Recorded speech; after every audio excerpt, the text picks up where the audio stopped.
marka u horeysa shacabka ku nool gobolka Banaadir in xuquuqdooda asaasiga ah ay helaan oo muhiim laakiin shacabka in la khaldo oo la siyaasadeeyo oo xuquuqdooda la siyaasadeeyo ma aha waxa ka horeeya gobolka Banaadir in kuraas la siiyo shacabka ku nool gobolka Banaadir in ay doortaan gudoomiyaasha degmooyinka ay doortaan maayarka oo maayarka maalin walba loo soo magacaabaya iyo gudoomiyaha gobolka maalin walba loo soo magacaabayo laga joojiyo kadib ay Muqdisho dastuurka soo qabo in Muqdisho maqaamkeeda lagu soo saaro dastuurka dadka waxa marka isaga dhax khaldan aqal sare inay Muqdisho hesho in Muqdisho inay hesho maqaam wala arrin oo kala laba Muqdisho waxay ka mid tahay 18 gobol ee Soomaaliya xaqna waxay u leedahay sidoo qabo qodobka 72 ee dastuurka waxa uu leeyahay aqalka sare ee Jamhuuriyadda Federaalka Soomaaliya waxa uu ka kooban yahay 54 waxaan lagu saleynayaa 18 gobol oo sal u ah ee Jamhuuriyadda Federaalka Soomaaliya ka kooban tahay gobolka Banaadir hadda adduunka markuu system federaal qaato waxa hadda isku dhex jira caasimadii iyo gobolkii iyo ina caasimad ahaanayso Banaadir ina gobol ahaanayso ina caasimada gobol isku jirta ay ahaanayso in dastuurka lagu qeexayo marka hore markaas waxa ka soo baxaya maxay noqon kartaa nooca ay qaadanayso laakiin waxa yara moodaa in laga shaqeynayo in lagu kambeyn gareeyo iyadoo 3 bilood ka dhiman tahay xilligii doorashada ka dhaxgal xilligii doorashada iyadoo 3 bilood ka dhiman tahay way 4 sano looga hadli waayay dastuurka lagu soo qori waayay 4 sano 3 sano ugu dambeysay Muqdisho maqaamkeeda meel loo saari waayay kadibna mataladeeda meel loo saari waayay loo baahan arrin siyaasadeed weeye waxa u baahan tahay waliba dadka inay fahmaan u baahan oo hadda la soo qoray in Muqdisho aqal sare la siiyo waxa u baahan tahay dastuurka qodobka 72 in la jibiyo oo tiro dheeri ah lagu daro way qodobka u soo laaban doona laakiin adiga mowqifkaagii waxa kama bedelin soo maahan wixii maanta ka dhacay Muqdisho aniga horta waxa Muqdisho maanta ka dhacay waxaan u arkaan ku sheegaya Muqdisho maanta waxa ka dhacay waxay ahayd waxaan qurux badnaan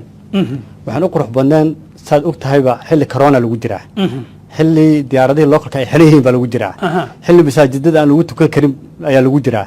xilli magaalada Bandow ay tahay oo dadka ganacsatada ay kulli ay xiriireen baa lagu jiraa xilli jaamacadaha iskuulada ay xiriireen baa lagu jiraa iyadoo jaamacadaha iskuulada ay xiriireen iyadoo masaajidada aan lagu tukanaynin iyadoo corona la iska ilaalinayo in dad shacab intaas la eg la soo saaro waxay khatar gelinaysaa dadka caafimaadkooda in halis la geliyo marka nolosha dadka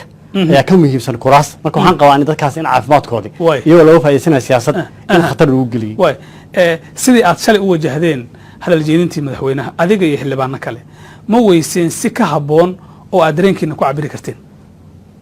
waan weynay horta dareenka markaad tahay xildhibaan qaran aad tahay dareenka siyaabo badan ku cabiraysaa golayaasha annaga wax badan baan kaga hadalnay xaaladda waddanka uu marayo duruufaha waddanku taagan yahay qalabsan xaaladda siyaasadeed xaaladda amni xaaladda nololeed xaaladda gobolka Banaadir shacabka cunaqabateynta saaran ee gabdhaha wadooyinka u mulaya cunaqabateedada la saaray maamulada qaarkood duruufaha siyaasadeed waddanka ka jira in badan oo baarlamaanka la geeyay laga dooday waa la dhageysan waayay madaxweynaha marka annaga waxaan rabnay maadaama khudbadii ugu dambeysay ay tahay baarlamaankan madaxweynaha uu dhamaanayo ayaan waxa u baahneen inuu dareenkan dhageysto ama khudbadiisa uu ku soo daro xaaladda dalka uu marayo madaxweynaha markuu ka baaqsaday markay xildhibaanada qaarkood la hadleen ee mudane madaxweyne arrimaha waddanka uu ka taagan yahay inaan ka hadashaan rabnaa ayuu halkaas ka sii watay taas ayaana keentay xildhibaanada dareenkooda cabiraan way waxa la sheegay inaad heedeen 4 xildhibaan oo golaha ku jiray kuwaasi oo sameeyay buuq iyo sawaxankii shalay ka dhacay furitaanka la fadhiga 7 ee baarlamaanka aqlabiyadda baarlamaanka maxaad u xurmeyn weyseen xildhibaan xasan horta hadda 4 xildhibaan ahaan 4 xildhibaan horta buuq ma sameyn karto meesha waxa fadhisay 200 iyo xogaa xildhibaan baa fadhisay 4 xildhibaan hadda buuq sameyn karaan way sameyn lahaayeen xildhibaano badan aad u tir badan baa xildhibaanadii TV-gan waa daawan kartaa video uu duwan yahay iyadoo waliba saxaafadda laga jaray haddii 4 xildhibaan ahay maxaa saxaafadda looga gooyay markuu hadalka bilowday xildhibaanada qaarkood waxay qaadayeen Soomaaliya soo way qaadayeen qaar miisaska garaaceen way buuqayeen qaar firimbiyaal bay yeerinayeen way kala duwanaayeen dhowrka qof waxa laga soo qaatay marka laga yaabaa inta ugu cod dheereed baa laga soo qaataa laga yaabaa laakiin geeska xildhibaanadu way dhawaaqeen wayna buuqayeen muddo hal saac ka badanna madaxweynaha hadalkiisu waa hakisnaa idaacadaha dhan waa la gooyay Universal TV ee ka mid tahay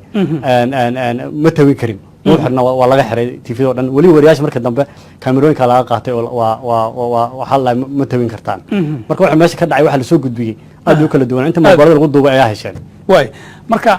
adiga filim baad yeernaysay waxa la maqlay gudoomiyaha baarlamaanka oo ku ku dhahaya jooji xildhibaan xasan yare firimbiga maxaa ku kalifay inaad sidaas aniga keligay filimbi ma yeerinayn horta filimbigu xildhibaano badan baa filimbiyaal haystay qaar miisas bay garaacayeen qaar Soomaali soo way qaadayeen qaarba nooc bay ahaayeen laakiin waxa la yaabaa gudoomiyaha markaasi inaan taagnaa ama in indhihiga asaga qabteen markaas ku soo dhacin baa laga yaabaa magaciisa saas u sheegay laakiin aniga keligay ma ahayn dadka dareenkooda muujinaya xildhibaan aad u badan oo labada gol ah oo ka kala yimid dhammaan dowlad goboleedyada Puntland Jubbaland South West Galmudug ayaa dareenkooda muujinaya marka wax aniga gaar ah ma ahayn way madaxweynaha Soomaaliya waa madaxii ugu sarreeyay ee dalka dad badan ayaa aaminsan in dawladdu ay wax badan qabatay isaguna uu ka sheegay shalay furitaanka la fadhiga ee toddobaad maxay tahay waxaad u arki la'adahay dadaalka iyo guulaha intaa leeg ee dawladdu gaartay ee aad u dhaliishan tahay hogaaminta madaxweynaha Soomaaliya waa su'aal aad muhiim u ah aan rajaynayo waqti yar in ay siisan kaga jawaabo madaxweynaha jamhuuriyadda federaalka Soomaaliya wuxuu ku imaaday nationalism qodobka ugu horeeya wadaniyad buu ku imaaday oo anti Ethiopia la socota markaan dooranaynin waxaan ku dooranay nin nationalism oo Soomaaliya wadaniyad baa lagu doortay wuxuu noqday madaxweynihii ugu horeeyay ee muwaadin Soomaaliyeed intuu jeebeeyay Ethiopia u dhiiba urur wadani oo Soomaaliya aan argagixisay ku tilmaama waxaan ku dooran wax ka duwan buu la imaaday wuxuu noqday madaxweynihii ugu horeeyay ee Soomaaliya 4 dekedood Ethiopia u saxiixa oo ra'iisul wasaaraha Ethiopia intuu imaaday siiyay waa admeen Xasan Wali asaga sheegay 4 dekedood in Ethiopia maalgashanayso oo ay ka shaqeynayso way duuban tahayba waa madaxweynihii ugu horeeyay oo u adeegsaday local election doorasho ka dhacaysa wadankiisa gudihiisa madaxweynihii ugu horeeyay oo adeegsaday beedhow waxa ka dhacay waa la socotaa oo xasuuq ka dhacay waa la socotaa waa madaxweynihii u adeegsaday Kismaayo wixii in laga sameeyay rabay waa la socotaa way qoranta way duuban tahay in afgambi inuu ka dhacal rabay ciidamada shisheeye loo isticmaalay dhuusamare wixii ka dhacay madaxweynuhu u adeeyay awood military u adeegsada dhuusamareeb ee hal sunna wal jamaa waa la socotaa waa madaxweynihii aan ka hadlin diyaaradii ku soo dhacday aan lagu riday baan rabaa magaalada Bardaale ee Amazon ay sheegeen in iyaga inaan shuqul ku lahayn ilaa hadda madaxweynuhu uu soo qaadin waa madaxweynihii aan ka hadlin xasuuq ka dhacay shabeellada dhexe waa madaxweynihii 4 sano uu joogay hatta khudbadiisa aan ku soo qaadin badda oo 4 jeer dib loo dhigay aan soo qaadin waa madaxweynihii aan dhameystirin dastuurka waa madaxweynihii aan dhameystirin hay'adaha garsoorka aan soo dhisin waa madaxweynihii ku laayay magaalada Muqdisho Cabdiraxmaan Cashukuuri dadkii si loo la socota waa madaxweynihii wixii loogu talagalay wadanka waa madaxweynaha waa astaanta midnimada qaran madaxweynaha waa isku hayaha dowladda federaalka ah waa la socota Soomaaliland lama hayo wasaare Abiy Igeebu yiri waa la socota Puntland ilaa hadda Dani Moon Imaan Xamar Xasan Ibrahim madaxweyne yahay Jubbaland xiriir ma laha ilaa hadda shirkii amniga uu dhici lahayaa wax allaale wixii loogu talagalay astaanta qaranka dowladnimo madaxweynaha inuu qabto uu ku fashilmay sababtaas ku maaraday inta aad tirisay inay yihiin xumaanta uu leeyahay inta wanaagii uu sameeyay ma noo tirin kartaa waxa la sheegay waa laba qodob wuxuu madaxweynaha uu qabtay qodob kale ku daraya waliba uu ka gaabiyo aad inaan u sheego u baahan 4 sano dawladdan ay joogtay degmada Janaale mooyaane hal degmo goor shabaab lagu xoreeyay malaha shabaabku way nastaan wax dagaal laguma qaado magaalada Muqdisho canshuur bay ka qaataan Soomaaliya canshuur ka qaata waa ka warhaysaa wax dagaal ma galaan dagaal laguma qaado 4 sano magaalada Janaale kaliya ayaa lagu xoreeyay wax degmo lagu xoreeyay magaaladaas kaliya ay deegaan dhowr oo ka tarshabeelaa waa tuulooyin wax laga hadlay degmo ka hadlaya degmo la sheegi kara oo maanta xor ah ee ka xoreeyaan 4 sano uu joogay waa degmadaasi Janaale la dhaho waxa ku soo haray laba arrin baa la sheegay kaliya deen cafiska xukuumadda ka shaqeysay iyo mishaar baan bixiyaa labaas baan haynaa wax kale oo aan hayo ilaaha ugu wareemi jirto waxa la sheegay in dawladdu ay sidoo kale soo celisay qabkii iyo awoodii dawladnimada Soomaaliya isbaa kuma muuqato arinta ani waxaan qabaa dawladdan inay godku ku riday qabkii ummadda Soomaaliyeed sababtoo ah waa dawladdii ugu horeysay muwaadin Soomaaliyeed dhibta waana dawladdii ugu horeysay ciidamo shisheeye oo nan Amazon u adeegsata muwaadiniinta localka ah waana dawladdii ugu horeysay oo qabateen saarta shacabkeeda oo diyaaradaha ka xanibta oo mala ku dhalaan marka laba qodob kaliya inay dawladdan qabatada aaminsantaa adigu mid waa waajib saaranba waxa weeye mishaarada inay bixiso si la sheegay mishaarada bixisaa leeyahay oo waajib saaran waxa hadda amaan uma laha ma la leeyahay ma way bixiso adaa markaati ka mishaaraadka aniga intaan ka warhayo way bixisay waa maasanta ma qodob kale muxuu yahay qodobka deen cafinta ilaa hadda natiijadiisa aan la haynin oo meel fiican ay soo gaarsiiyeen iyadoo ku amaanan yihiin amniga caasimadda sida muuqata isbedel ayaa ka jira muddooyinka dambeeyay xildhibaan xasan miyaanay ku muuqan arintaas magaalada Muqdisho gobolka Banaadir intuu madaxweyne Farmaajo joogay xasuuq ugu badnaa magaaladu ka dhacay waay 14 October waxay dhacay waad ogtahay waa wax ugu weyn xamar ka dhacay noqotay 14 October waa la socotaa naasaha bilood wax ka dhacay waa la socotaa baarlamaanka aan ku shirin wax ka dhacay waa la socotaa maalmo bahoobi in lagu garaaco xalane bishan aan ku jirnay inta ku dhacayso hooyaal waa la socotaa in madaxda al-shabaab ay ku sugan yihiin gobolka banaadir waxba aan laga qabanin waxaan qabaa anigu in amniga dowladda federaalka jamhuuriyadda federaalka Soomaaliya ay gabi ahaanba ku fashilantay way arrinta matalaadda caasimadda iyo maqaamkaba dadka u taalo adiga kamida xildhibaan xasan oo labada aqal ee baarlamaanka madaxweynuhu codsi ayuu idiin jeediyey ee maahan wax awoodiisa ku qoranay asagoo gacantiisa uu wax uga qaban karo haddii cid tahay in lagu eedo arrintaasi wax ka qabashada la'aanteeda soo adigu qayb ka noqon maysid aniga horta dalka dal burbur ka soo kabtay weeyaan muqdisho ma aha sida cadaado kale iyo kismaayo kale iyo dhuusamareeb iyo garowo kale ma aha